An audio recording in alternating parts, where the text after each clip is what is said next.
Yo, what's going on everyone? My name is Richard Flynn. Welcome everyone to episode 53 of Black Clover. This episode was actually not that bad. I actually quite enjoyed it. It was great. So this episode, if you're looking towards it, there's no fights. Last episode, that's kind of where the fighting begins. This one specifically focuses on character development and story development, which is awesome. We get, of course, a lot of development from like the Golden Dawn and the Black Bulls, and a lot of character development on William Vengeance. So there's two halves to this, episode. There's one half where it's focusing on, of course, on we got Langris and Finn, and then the other half focuses on the captain of the Golden Dawn, William. So I'll focus more on Yuno's character and everything like that. So it starts off with the episode of Belle, like, kind of getting jealous of Yuno and Asta's past, because knowing them, they're like brothers. They grew up together in their church, they slept in one bed, they had to eat together, just mostly brothers slept, they're just living together. And mostly the comedy in this, it was good, but kind of got annoying and even charming in this episode. Of course, knowing her character, she wanted to go to Kain just to meet again, because during the Clover destruction arc, that's when she had feelings for Yuno. She wants Yuno to fall in love with her. That's mainly Charmy's perspective. And what's kind of cool about this part right here is Langris. Okay, I'm saying this as manga readers, man. I'm saying this right now. This is exactly why I hate his character. Like, there's something going on with the manga right now. But Langris, anime onlys, this is why he is such a hated character. Like, we're not even at that specific arc yet. Like, you think he's a total douche in this episode? Just wait for another arc that's happening in the future of Black Clover, because we see his character here today that he looks down on the Black Bulls. It's like, for example, look at Noelle's family. Like, they hate the commoners, they're all royal and think that life is better this way. Like, this is what imagination should be, is like royals and people like this instead of the boonies, the commoners, everything like that. That's what Langris's character mostly is. He looks down at Finn. He's always giving him crap because Finn's character, he never wants to hurt people. He wants to be a support mage. That is his role. And his younger brother looks down on him, thinking that he is completely useless. And Asta in this episode, he's always standing up. He's a teammate. Like, he'll always stand for his friends when someone is talking trash. It doesn't even matter if that is like Finn's brother or not. Like, Asta will step in towards him. We see someone come from, of course, one of the generals of the Diamond Kingdom to try to get revenge on Langris. And this is just why Asta's character is just great. Like, in this episode, we see that he's holding the Demon Dweller's sword with his teeth, versing against this mage. And this mage, by the way, like, he's totally weak by Langris, so like, he's not using like his full power, but still, Asta definitely is showing why the Black Bulls are key. Like, we even see Finn in this episode as well, using his magic, using that support mage, like, just from that one arc, just from the underwater temple, he's showing everyone around, especially his younger brother, of what he is made of. Like, he's not like full on fighting someone, but if he can support someone to fight somebody else, this is Finn's power. And he even backs up the Black Bulls in this episode. We know from his character that he's a coward, that he will never talk down on, the Golden Dawn. We even see that last episode of why is, praising Asta. Like, the Golden Dawn are higher, people. They should be laughing at us. But he sees that that's something different because, and Asta are rivals. And he just shows that, the Black Bulls, he can talk, trash to me. But if you talk trash to them, like, I can't forgive that. The Black Bulls will defeat the Golden Dawn even if I can't defeat you. So Finn's character, I love it. He's definitely getting that good development, and I like his character. Like, he does get better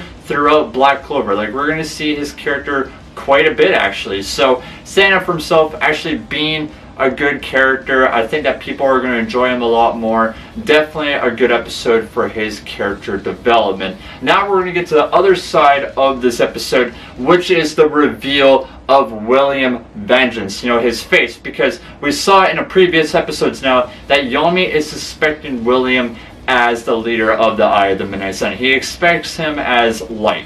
You know, he thinks that he is the leader. Like, he has ki. You know, and we even see more events of ki in this episode that you can tell if somebody is lying or not. You can kind of sense their magic. You know, he's kind of back and forth right here because Yami's a guy that, you know, trusts his gut. Like, if he thinks he is the leader, then he's going to go with it even if he has to battle William. And we get his backstory in here, and I think it's really cool, and I think a lot of the anime onlys, you guys will really enjoy this. We're definitely going to get more of William, you know, because he is a guy that is suspicious, and he's a guy now that's going to be more part of Black Clover, you know, telling his backstory, that he has this giant scar on his face that even magic cannot fix or anything like that. That he's a good mage, you know, he, like, growing up, he was someone that's like, oh wow, like, people around him were amazed by his magical powers because he uses World Tree magic.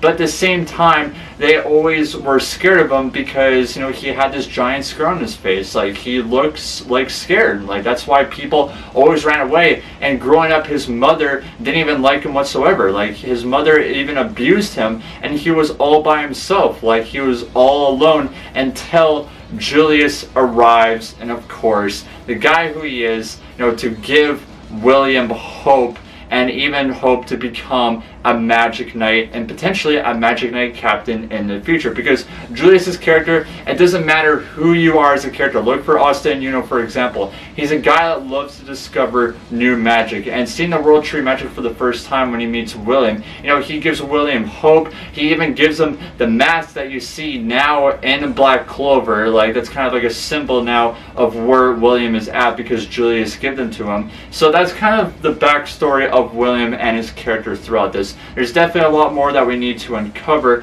but it's still a cool thing because, like, I want to know a lot more backstories about the Magic Knight captains. I think a lot of people know. Like, the only, like, kind of backstories that we know so far is Nozzle, which is Noelle's older brother. Of course, Yami. We just know William. We knew Leon, which of course Leon right now is, like, MIA. Like, he's just probably just chilling in the bed right now because, you know, he's missing an arm. And it's mostly kind of who we know. Well, the purple orcas, like, we knew about him, but right now he's in jail. So it's kind of cool learning a lot more of the captains in this episode, and I think it was definitely cool development for William, and I can't wait for more throughout this. And that was mostly episode 53 of Black Clover. It was really interesting. It followed more of where the story is going. It had a lot of character developments. I think it was a really good episode. Like, even if there wasn't any action in this episode at all, I think it was still good story development. And the animation was actually great. Like, the animation was terrific between everyone all around. If it was Belle, if it was Asta, Yuno, Yami, William, like, just anything like that. I think they did a terrific job in this episode.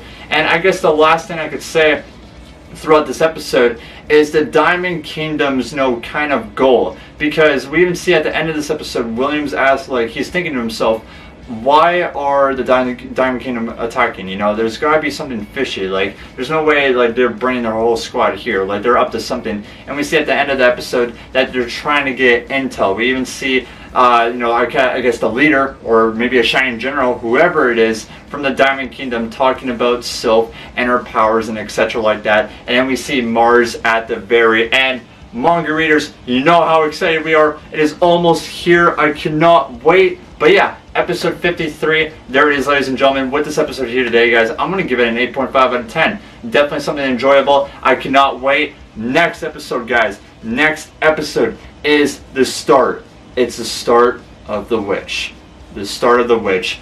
Here we go. We're going to begin. I cannot wait, guys. I know I'm saying this throughout so much. I think I said, or I was talking about this arc since the cave arc, but it's finally starting. It's finally beginning, and I cannot wait. It's going to be great. But either way, I hope that you guys all enjoyed my review here today. Make sure, of course, to leave a like, comment down below how you felt in this episode, and subscribe to the channel. That'd be greatly appreciated. But either way, guys, we'll see you next week for another Black Clover review. Much love, guys, and as always, have yourselves a wonderful day.